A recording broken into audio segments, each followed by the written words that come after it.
Hi friends, welcome to మన AP పథకాల channel. ఇప్పుడు ఒక బిగ్ అప్డేట్ అయితే నేను మీ ముందుకు తీసుకొచ్చాను ఫ్రెండ్స్. ఇప్పుడు మనం మాట్లాడుకునే అప్డేట్ అంటే అందరికీ తల్లికి వందనం పథకం గురించి అయితే చెప్పడానికి అయితే ఇప్పుడు నేను ఈ వీడియో చేస్తున్నాను. ఏంటంటే తల్లికి వందనం పథకంకి సంబంధించిన గైడ్లైన్స్ అయితే కొన్ని అయితే విడుదల చేశారు. అలాగే తల్లికి వందనం పథకం ఎవరు అర్హులు అనర్హులు అనే లిస్టు కూడా వదిలారు. అది ఎలా చెక్ చేసుకోవాలి, ఎలా చూసుకోవాలనే విషయం కూడా మీకు నేనైతే తెలియజేస్తాను ఫ్రెండ్స్. అలాగే మనకి తల్లికి వందనం పథకం డబ్బులు పడకపోతే కూడా ఏం చేయాలనే విషయాన్ని కూడా మీకు నేనైతే తెలియజేస్తాను ఫ్రెండ్స్. తెలుసుకునే ముందు మన ఛానల్ని ఫస్ట్ టైం చూస్తున్నట్టయితే సబ్స్క్రైబ్ చేయండి, లైక్ చేయడం మాత్రం మర్చిపోవద్దు. ఇక మనం పూర్తిగా అయితే వివరాలకు వెళ్ళిపోదాం ఫ్రెండ్స్. ఇప్పుడు వివరాలు ఏంటంటే తల్లికి వందనం పథకం విషయం కనుక వస్తే మనం తెలుసుకోవాల్సిన విషయం ఏంటంటే తల్లికి వందనం పథకం ఇప్పుడు నిన్న అయితే ప్రారంభించడం జరిగింది. అలాగే నిన్న ప్రారంభించిన 67,27,000 మందికి అయితే మన తల్లికి వందనం పథకం అయితే వర్తింపు అవుతుందనేసి మన ప్రభుత్వం అయితే చెప్పడం జరిగింది.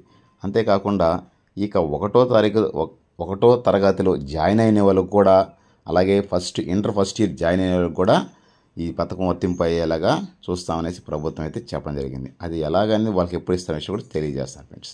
ఇంకో విషయం ఏంటంటే అమౌంట్ అయితే జమ అవడం జరుగుతుంది. రాత్రి నుంచి అయితే కొంతమందికి అక్కడక్కడ కొంతమందికి అయితే జమ అవడం జరిగింది. ఇంకా పూర్తి స్థాయిలో అమౌంట్ తల్లికి వందనం పథకం అయితే అర్హతకు ఫస్ట్ జాబితాలో ఉండే వాళ్ళకి విడుదలైతే చేస్తామనేసి మన సీఎం చంద్రబాబు నాయుడు గారు అయితే చెప్పడం జరిగింది. కాబట్టి వాళ్ళకందరికి కూడా ఈ రోజు లోపలంతా అందరికీ జమ అవడం జరుగుతుందన్నమాట. ఇక్కడ జమ కాకపోతే కూడా ఏం చేయాలనే విషయాన్ని అయితే నేను తెలియజేస్తాను. ఇంకొక విషయం ఏంటంటే ఇప్పుడు ఒకటో తరగతిలో జాయిన్ అయిన వాళ్ళకైతే ఈ నెలాఖరు లోపల జాబితాని ఎవరైతే జాయినింగ్ అయిపోయి ఉంటారో పూర్తిగా ఈ నెలాఖరు లోపల అదైతే మీ పిల్లల్ని జాయిన్ చేసేసిండి. వాళ్ళకి తల్లికి వందనం పథకానికి సంబంధించినటువంటి సేకరిస్తున్నారన్నమాట. వాళ్ళ వివరాలను సేకరించి ఈ నెలాఖరు లోపల జూలై 5వ తారీఖు వీళ్ళకైతే అమౌంట్ 2వ విడత అయితే ఇవ్వడానికి మన ప్రభుత్వం సన్నాహాలు చేసింది. కాబట్టి మీ పిల్లలు ఎవరైతే ఒకటో తరగతిని జాయిన్ చేయాలనుకుంటారో, అలాగే ఇంటర్ ఫస్ట్ ఇయర్ని జాయిన్ చేయాలనుకుంటారో వాళ్ళని మాత్రం త్వరగా అయితే జాయిన్ చేసేసి అడ్మిషన్ అయితే తీసుకొనేసేయండి. ఎందుకంటే జూలై 5వ తారీఖున వాళ్ళకి జాబితా విడుదల చేసి వాళ్ళకు కూడా డబ్బులు విడుదల చేయడం జరుగుతుందన్నమాట. అక్కడికి ఒకటైతే మీకు క్లియర్ అయినట్టు. ఇంకొక విషయం ఏంటంటే ఇక్కడ మీకు ఇంకొక విషయం చెప్పాల్సిన విషయం ఏంటంటే మీరు ఎన్పిసిఐ లింక్ అనేది కంపల్సరీగా ఉండాల్సి ఉంటుంది. ఇక్కడ ఇది ఎన్పిఎస్ లింక్ అనేది చాలామందికి తెలియట్లేదు. అమౌంట్ పడకపోతే మీకు ఎన్పిఎస్ లింక్ ఉందో లేదనేది చెక్ చేసుకోండి. ఆన్లైన్లోకి వెళ్ళి ఎన్పిఎస్ లింక్ అని కొట్టండి.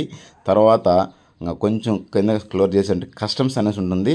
కస్టమర్స్ అని దాంట్లోకి వెళ్ళారనుకోండి, దాని మీద క్లిక్ చేస్తే లాస్ట్లో భారత్ అనేవి ఒక పేరు ఉంటుంది. దాని మీద క్లిక్ చేశారనుకోండి, సైడ్ ఎడం పక్క మీకు స్టేటస్ చెక్ చేసుకోవాలి. ఎన్పిఎస్ లింక్ స్టేటస్, అలాగే ఎన్పిఎస్ సీడింగ్ అనేది ఉంటుంది.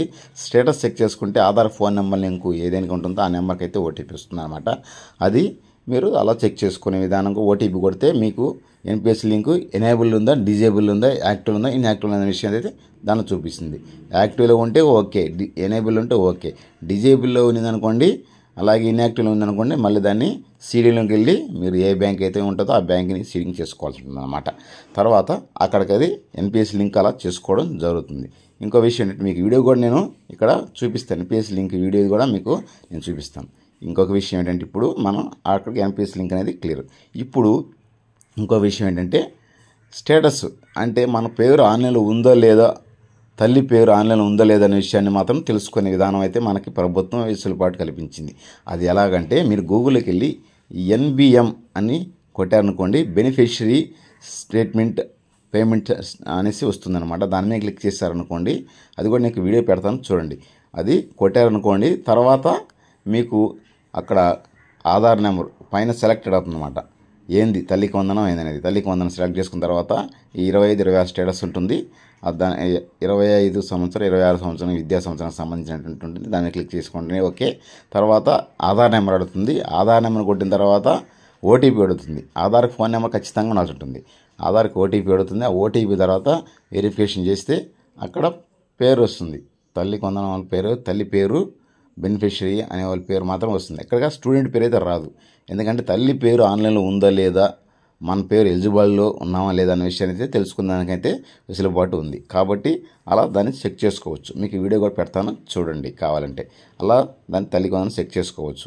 ఒకవేళ మీ పేరు లేదనుకోండి, మీకు సచివాలయంకి వెళ్ళారనుకోండి, వాళ్ళు చెప్తారు. లిస్టు కూడా వచ్చింది సచివాలయంలో ఎవరెవరు యాక్టివ్లో ఉన్నారు, ఎవరు ఇన్యాక్టివ్లో ఉన్నారు, ఇన్యాక్టివ్లో ఉంటే వాళ్ళ రీజన్ ఏంటి, వాళ్ళకి ఎందుకు పడవ అనే రీజన్ కూడా లిస్ట్ అయితే తయారు చేసి సచివాలయంకి ఇచ్చున్నారు.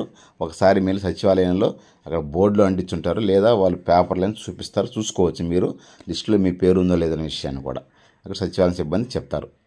కాబట్టి మీరు సచివాలయంకి వెళ్ళచ్చు, మీ పేరు మీకు లిస్టులో అంతే ఆన్లైన్లో చూపించకపోతే మీరు అక్కడికి వెళ్ళచ్చు, చూపిస్తే మాత్రం వెళ్ళాల్సిన అవసరం లేదు. అమౌంట్ అయితే జమ అవుతుంది.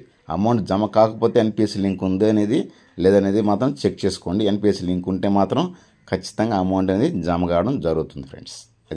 అయితే ఇక్కడ ఇంకొక విషయం ఏంటంటే మనకి 15,000 రూపాయలు వేస్తానని ప్రభుత్వం చెప్పింది కాబట్టి ఇప్పుడు 13,000కి దాన్ని అయితే 2,000 రూపాయలు కట్ చేయడం జరుగుతుంది. అది ఏమిటంటే 2,000 రూపాయలు స్కూల్ మేనేజ్మెంట్ కోసం 2,000 రూపాయలని అయితే తీయడం జరిగింది. ఆ 2,000 రూపాయలు కలెక్టర్ ఖాతాలో జమ చేయడం జరిగింది అనమాట. ఇక్కడ పథకానికి అనర్హుల జాబితా కూడా విడుదలైతే చేసింది ఫ్రెండ్స్. ఎందుకంటే కుటుంబానికి ఆదాయం పల్లెటూరులో 10,000 మించకుండా ఉండాలి, అలాగే మనకి పట్టణంలో 12,000 మించకుండా ఉండాలి. అలాగే ఇక్కడ 4 వీలర్ అంటే కారు అయితే సొంత కారు అయితే ఉండకూడదు, 10 ఎకరాల కంటే తక్కువ మాగానే ఉండాలి, మెట్ట భూమి అయినా సరే, అలాగే సెటిల్మెంట్ భూమి అయినా సరే 10 ఎకరాలు మించకుండా ఉండాలి.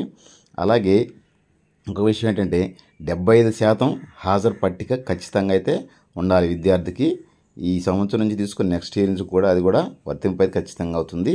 కాబట్టి అలాగే టౌన్లో 1000 గజాల స్థలం ఉంటే కూడా ఇక్కడ అనర్హులైతే ఖచ్చితంగా ఉంటుంది ఫ్రెండ్స్. అది ఫ్రెండ్స్. ఇంకొక విషయం కూడా ఏంటంటే ఇక్కడ మనకి తెలుసుకోవాల్సిన విషయం ఏంటంటే తండ్రి అయినా సరే తల్లి అయినా సరే ఎవరైనా సరే ట్యాక్స్ పే చేస్తున్నా కూడా, ఇన్కమ్ ట్యాక్స్ పే చేస్తున్నా కూడా వాళ్ళు కూడా అనర్హత కింద అయితే తీసుకోవడం జరుగుతుంది ఫ్రెండ్స్. వీళ్ళకి మాత్రం అమౌంట్ రాకపోవచ్చు. ఒకసారి సచివాలయంకి వెళ్ళి మీరు కనుక్కోండి ఫ్రెండ్స్. ఓకే ఫ్రెండ్స్, ఇది ఫ్రెండ్స్ నేను చెప్పిన సమాచారం. నచ్చినట్లయితే లైక్ చేయండి ఫ్రెండ్స్. జై హింద్ ఫ్రెండ్స్.